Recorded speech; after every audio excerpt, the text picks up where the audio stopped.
योभन्दा अघिल्लो क्लासमा हामीले बीबीएस 4th इयरको इन्भेस्टमेन्ट सब्जेक्टको च्याप्टर 2 सेक्युरिटीज मार्केट अन्तर्गत रहेर 2070 सालमा सोधेको क्वेसन सल्भ गरेका थियौँ। आज हामी 2069 सालमा सोधेको क्वेसन र 2068 सालमा सोधेको क्वेसन लिएर उपस्थित भएका छौँ। 2069 सालमा सोधेको क्वेसन 5 मार्क्समा सोधेको छ। क्वेसन पढ्न जाँदैछु है त। An investor purchase 200 shares of Himalayan bank limited at ₹550 per share on long position अरे है। इन्भेस्टरले के गरेछ भन्दाखेरि 200वटा सेयर किनेछ हिमालयन ब्याङ्क लिमिटेडको 550 पर सेयर भनेको एउटा सेयरको भ्यालु चाहिँ 550 थियो अरे। त्यतिखेर उसले किन्दा लङ पोजिसनमा किन भनेको होल्ड गरेर राखेर पछि जब भ्यालु बढ्छ त्यति बेला चाहिँ उसले बेच्ने हिसाबले चाहिँ किनेछ होइन। अनि initial margin requirement is 60% and maintenance margin is 30% भन्यो। इनिसियल मार्जिन भनेको उसले सुरुमै पैसा चाहिँ कति पेमेन्ट गरेछ त 60% बराबर पेमेन्ट गरेछ र मेन्टेनेन्स मार्जिनमा कति राख्नुपर्ने रहेछ त 30% चाहिँ उसको रहेछ।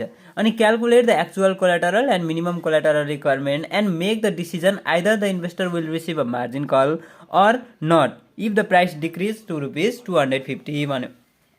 के अरे भन्यो नि, अब हामीले एक्चुअल कोलाटरल र मिनिमम कोलाटरल रिक्वायरमेन्ट निकाल्नु पर्ने रहेछ।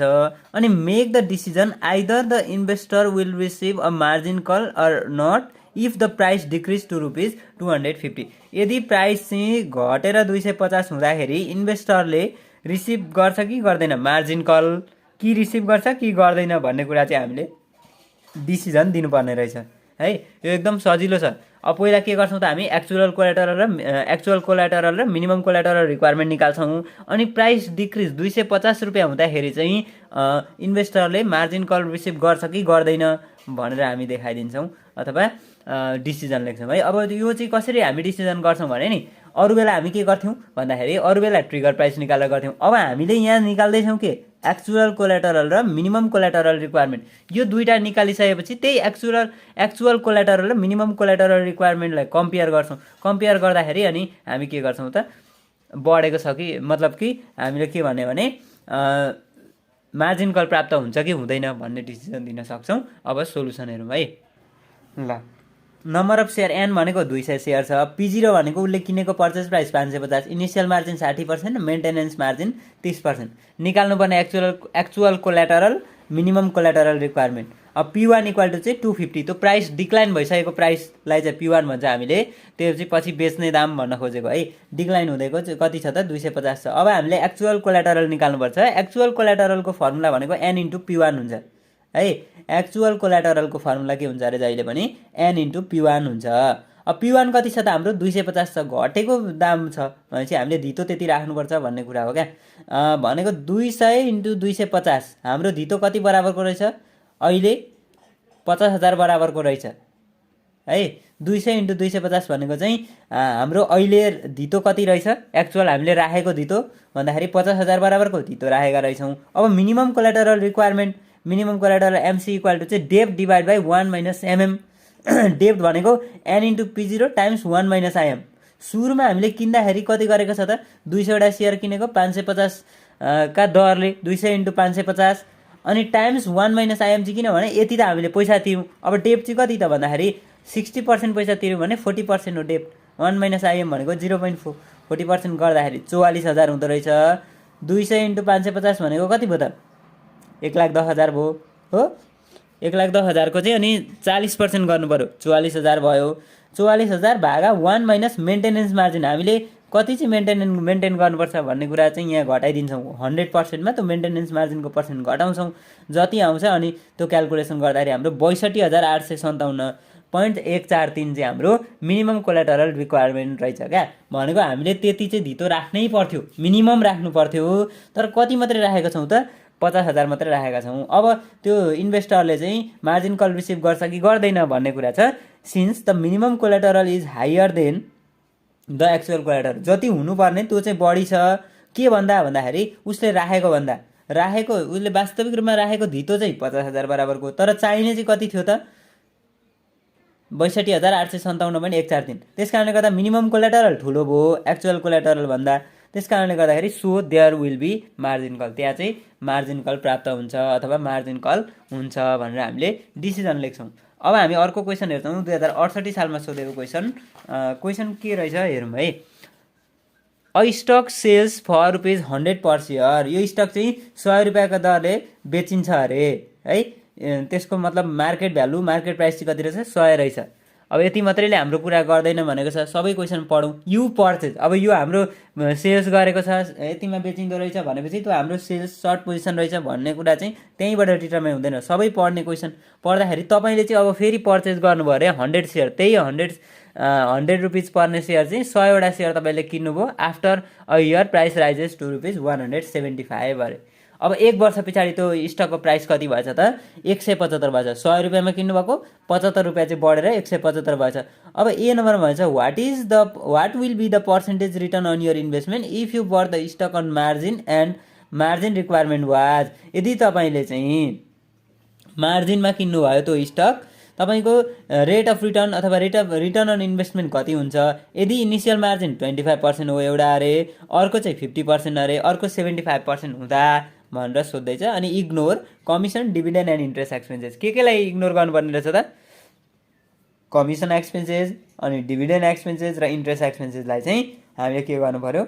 डिभिडेन्ड त इन्कम, अनि इन्ट्रेस्ट एक्सपेन्सेसलाई हामीले इग्नोर गर्नु पर्यो। त्यो गर्दाखेरि हाम्रो रेट अफ रिटर्न कति हुन्छ? यो चाहिँ अन मार्जिन है, मार्जिन हुँदाखेरिको। अब बी नम्बर भन्यो determine the percentage return on your investment but in this case suppose the price of stock falls to ₹75 भन्यो। अब percentage return on your investment हामीले फेरि डिटरमाइन गर्नुपर्ने रहेछ।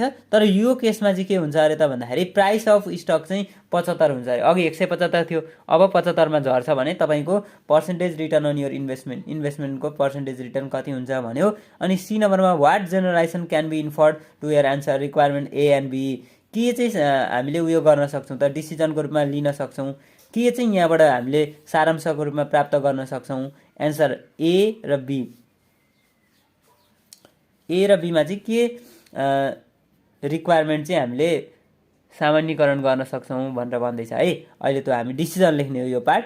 अनि in calculating the return on investment you ignored commission, dividend and interest expenses. यो calculation गर्दै गर्दाखेरि तपाईँले रिटर्न अन इन्भेस्टमेन्ट क्यालकुलेसन गर्दै गर्दा तपाईँले कमिसनलाई, डिभिडेन्डलाई र इन्ट्रेस्ट एक्सपेन्सेसलाई के गर्नुभयो त? इग्नोर गर्नुभयो। Describe how do commission, dividend and interest expenses affect the return on your investment. तपाईँको इन्भेस्टमेन्टमा चाहिँ, इन्भेस्टमेन्टको रिटर्नमा चाहिँ कमिसन, डिभिडेन्ड र इन्ट्रेस्ट एक्सपेन्सेसले कस्तो प्रभाव पार्छन्, कसरी चाहिँ तिनीहरूले प्रभाव पारिरहेका हुन्छन् त्यो लेख्नु पर्यो। अहिले त हामीले हाल्यौँ न कमिसन, डिभिडेन्ड र इन्ट्रेस्ट एक्सपेन्सेस, तर यदि हालेको थियो अथवा त्यो इन्क्लुड हुँदाखेरि चाहिँ हाम्रो इन्भेस्टमेन्टको रिटर्नलाई चाहिँ कसरी प्रभाव पार्छन्, कस्तो प्रभाव पार्छन् भन्ने कुरा चाहिँ हामीले डिसिजनको रूपमा लेख्नुपर्नेछ। यो सी र डी नम्बर हाम्रो डिसिजन भयो, अरू हामी गरेर देखाउँछौँ। अब यसको सोल्युसन हेरौँ है। ल सोल्युसनको रूपमा अब हामीले नम्बर अफ सेयर पर्चेज कति गरेको त? 100वटा सेयर किनेको हो। अनि पर्चेज प्राइस पर सेयर पनि 100 नै थियो है। अनि इन्डिङ प्राइस पछि बढेर 1 वर्ष पछाडि बढेर चाहिँ कति भएको थियो त? 175 भएको थियो। अब rate of return on long position purchase with margin, अब लङ पोजिसन नै हो पर्चेज भनेको त। अनि मार्जिन सहितको रेट अफ रिटर्न चाहिँ हामी कसरी निकाल्छौँ त लङ पोजिसनमा भन्ने कुरा छ। इफ इनिसियल मार्जिन चाहिँ 25%, यदि इनिसियल मार्जिन 25% हुँदाखेरि इग्नोरिङ कमिसन, डिभिडेन्ड र इन्ट्रेस्ट, हामीले त्यसलाई चाहिँ इग्नोर गरेका हौँ है। Rate of return equal to P1 - P0 plus D1 dividend भयो माइनस आई। यो नलेख्दा पनि हुन्थ्यो, किन नलेख्दा हुन्थ्यो भने हामीले यसलाई इग्नोर गरेका हौँ। डिभिडेन्ड र इन्कमलाई र कमिसनलाई, इन्ट्रेस्टलाई चाहिँ हामीले के गरेका छौँ त? इग्नोर गरेका हौँ। यो नराख्दा पनि हुन्थ्यो, तर यो किन राख्यो भने नि फेरि यो नराख्दाखेरि त यहाँ P0 मात्रै हुन्छ, यो राखेपछि मात्रै यहाँ आइएम आउने भन्ने कुरा हुन सक्छ नि त। फेरि अगाडि हामीले फर्मुला त के गरेका हौँ त भन्दाखेरि विथ मार्जिनको केसमा त डिभिडेन्ड पनि प्राप्त हुन्छ, इन्ट्रेस्ट अब मार्जिन हो, इन्ट्रेस्ट पनि हामीले के गर्नुपर्छ त? हाल्नुपर्छ। अनि तलपट्टि इनिसियल मार्जिनले मल्टिप्लाई गर्नुपर्छ भनेको थियो। त्यस कारणले गर्दा मैले यहाँनिर फर्मुलामा चाहिँ राखिदिएको छु, तर भ्यालुहरू चाहिँ 0 छ है। 175 - 100 भनेको कति भयो त? 75 भयो। 75 भागा अनि 100 P0 भनेको 100 इन्टु इनिसियल मार्जिन 25% 0.25 गर्दाखेरि यहाँ 25 भयो। 75 भागा 25 गर्दाखेरि 3 भयो। 3 भनेको 300% चाहिँ रेट अफ रिटर्न भयो। एकदमै एक्सेस रेट अफ रिटर्न आयो है। अब यदि इनिसियल मार्जिन 50% हो भने हाम्रो रिटर्न कस्तो हुन्छ है? इनिसियल मार्जिन चाहिँ 50% हो भने हाम्रो रिटर्न कस्तो हुँदो रहेछ त्यो हेरौँ। यदि इनिसियल मार्जिन 50% हो भने अब सेम हो formula, P1 - P0 plus D1 - I divide by P0 into IM। अब D1 र I त छैनन्, 175 - 100। अब यही चेन्ज हुने भनेको इनिसियल मार्जिन मात्रै हो, 100 इन्टु 0.5 50 भयो, यहाँ 1.5 हो, यो भनेको 150। जति हाम्रो अब यहाँ के हुँदैछ भने नि जति हाम्रो रेट अफ रिटर्न बढ्दै मतलब डेप्टको भ्यालु अथवा जुन इनिसियल मार्जिन छ नि इनिसियल मार्जिन बढ्दैछ त्यति हाम्रो के हुँदैछ त रिटर्न चाहिँ घट्दै जाँदैछ है। भनेको जति हामीले डेप्ट युज गरिरहेछौँ नि जति कम डेप्ट युज गरिरहेछौँ त्यति कम रिटर्न प्राप्त भइरहेछ। अब इनिसियल मार्जिन 75 हो भने इनिसियल मार्जिन भनेको त हामीले पहिला इक्विटी लगानी गरेको अथवा क्यास तिरेको हो नि त। इक्विटी चाहिँ क्यास चाहिँ हामीले 75% तिर्यौँ, डेप्ट चाहिँ 25% मात्रै ल्यायौँ भने फेरि घटेर कति भयो 100% मात्रै भयो। P1 - P0 + D1 - I divide P0 × IM। D1 र I चाहिँ छँदै छैन। 175 मा 100 घटाउने 75 भयो, 100 × 0.75 भनेको पनि 75 नै भयो। गर्दा 1 भयो, 1 भनेकै 100%। यति गर्दाखेरि जस्तो हामीले यहाँबाट के बुझ्यौँ भने नि के बुझ्यौँ भन्दाखेरि जब हामी जति धेरै डेप्ट लिन्छौँ त्यति धेरै हामीलाई रिटर्न चाहिँ हुन्छ, तर त्यो रिस्क पनि हुन्छ। धेरै डेप्ट लिएको राम्रो पनि होइन तर रिस्क पनि हुन्छ। तर हामीले इन जेनरल चाहिँ के बुझ्यौँ त भन्दाखेरि डेप्ट बढी लिएको ठाउँमा चाहिँ रिटर्न बढी हुँदो रहेछ हैन, यति बुझ्यौँ। अब बी नम्बर हेरौँ। क्वेसनले बी नम्बरमा के भनेको थियो भने यदि त्यो स्टकको प्राइस चाहिँ 75 रुपियाँमा झर्छ भने अघि 175 थियो अब 75 मा झर्छ भने रेट अफ रिटर्न कति हुन्छ, जहाँ चाहिँ इनिसियल मार्जिन 25%, 50% र 75% छन् हैन। अब त्यो त हाम्रो अगाडिदेखिकै कुरा हो, 25%, 50% र 75% त। त्यसकारणले अब यो जुन प्राइस मात्रै 175 बाट 75 भयो भने चाहिँ भनेको छ भने अब P1 हो यो। अब इफ इनिसियल मार्जिन 25% हुँदा रेट अफ रिटर्न भनेको P1 - P0 + D1 - I गरिदिने। 75 - 100 गर्दाखेरि कति भयो त -25 भयो, भागा 25 गर्दाखेरि -1 100% भयो। अब त्यस्तै गरेर इनिसियल मार्जिन 50% हुँदाखेरि rate of return equal to P1 - P0 + D1 - I divide P0 × IM। यहाँ पनि -25 नै भयो, यहाँ 50 भयो भने चाहिँ 50% आयो है, -50% आयो। अनि इफ इनिसियल मार्जिन 75% हुँदाखेरि चाहिँ रेट अफ रिटर्न चाहिँ P1 - P0 + D1 - I divide P0 × IM गर्दाखेरि हाम्रो कति आयो त 33.33 माइनसमै आइरहेछन्, सबै माइनसमा आइरहेछन् है। अब यो जुन हामीले ए नम्बर र बी नम्बरको एन्सर निकाल्यौँ नि त्यो एन्सर निकालिसकेपछि हामीले के थाहा पायौँ त व्हाट जेनरलाइजेसन क्यान बी के भनेको छ क्वेसनमा what generalisation can be inferred from your answer to requirements A and B भनेको थियो। अब हामी त्यसको डिसिजन हेर्छौँ ल के भएको रहेछ। Buying on margin magnifies both gains and loss भन्यो। यो मार्जिनमा हामीले जुन किनेका हुन्छौँ नि स्टकहरू किनेका हुन्छौँ मार्जिन रिक्वायरमेन्ट राखेर अथवा डेप्ट लिएर जुन किनेका हुन्छौँ त्यसले चाहिँ गेन र लस दुइटै बढाइदिन्छ अरे। म्याग्निफाइज भनेको के हो त बढाइदिन्छ, बोथ गेन एन्ड लस पनि हुन सक्ला गेन पनि हुनसक्छ, तर जे होस् बढेर जान्छ। लस भयो भने पनि बढेर लस हुन्छ, जुन नाफा भयो भने पनि बढेरै नाफा हुन्छ। अनि the lower margin requirement the greater magnification of return. जति मार्जिन रिक्वायरमेन्ट लोवर भयो त्यति चाहिँ रिटर्न के हुन्छ त बढेर जान्छ भनेको छ।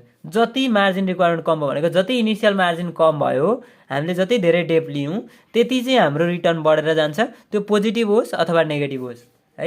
यति भन्दाखेरि पुगिहाल्छ। यो चाहिँ डिसिजन सही होला, तपाईँहरूलाई सजिलो पनि होला। यो हामीले अगाडि पनि गरेका थियौँ क्या, प्रब्लम नम्बर 2.10 मा गरेका थियौँ। त्यही 2.10 मा गरेकै क्वेसन ठ्याक्कै हामीलाई 2068 साल क्वेसन नम्बर 4 मा सोधेको छ है त। अब कमिसन इन्ट्रेस्ट एन्ड डिभिडेन्डले चाहिँ कसरी हाम्रो स्टकको जुन रिटर्न अन इन्भेस्टमेन्ट छ स्टकको इन्भेस्टमेन्ट त्यो इन्भेस्टमेन्टलाई फरक पार्छ त प्रभाव पार्छ त भनेको थियो। The commission and interest expenses on margin transaction helps to decrease the rate of return. यो कमिसन र इन्ट्रेस्ट एक्सपेन्सेसले चाहिँ के गर्छ त मार्जिन ट्रान्जेक्सनमा रेट अफ रिटर्न घटाउनलाई मद्दत गर्छ अरे, अथवा भनौँ न घटाइदिन्छ अरे कमिसन र इन्ट्रेस्ट एक्सपेन्सेसले चाहिँ। अनि dividend income on margin transaction helps to increase the rate of return. Rate of return चाहिँ बढाइदिन्छ डिभिडेन्ड अन मार्जिन ट्रान्जेक्सनले।